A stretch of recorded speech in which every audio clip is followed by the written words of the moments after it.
The imagetic world exists to sustain the discomfort that arises when we discover our own limitations.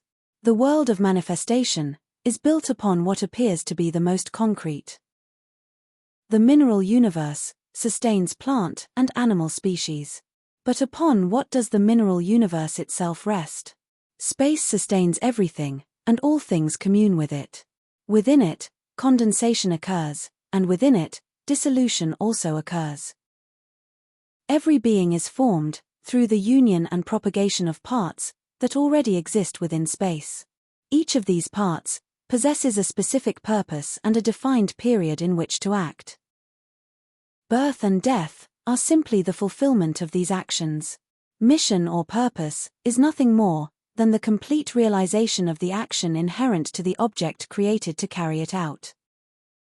As long as the object has not fulfilled that for which it was designed, it does not return dissolved into space. What we call a concretized being is a collection of directed agents arising from the expansion of space.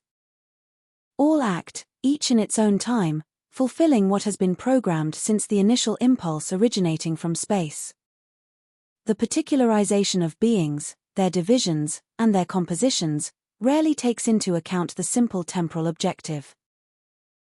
The beginning, the middle, and the end of any manifested being may be summarized as assembly, action, and disassembly, emptiness, filling, and emptying, inhalation, pause, and exhalation. Time exists only because it measures action, and it exists only for the agent. Agents succeed one another, and this defines the concepts of the finite and the infinite. The action that creates and dissolves a being generates the discomfort of not knowing the purpose of its own existence. The imagetic world is what the being creates, with the acquiescence of space, in order to endure what it does not know. The creations of imagination serve this purpose. Nothingness, once conceptualized, becomes unsettling. The phrase, "From dust we came, and to dust we shall return," attempts to soften this discomfort by treating dust as the primordial substance. The same mind and the same thought that accompany and execute the action assigned to the being also participate in the formation of the imagetic world. Thus, perception confronts the worlds. Science itself, which seeks to explain them, is born from the imagetic world, which appears paradoxical. What the human being classifies as the real or concrete world is the product of its own imagination, corroborated by the mind, thought, and the science that accompanies them. For the human being, it is necessary to establish foundations and arguments that justify creation and existence itself. It is through the complicity of space that this becomes possible.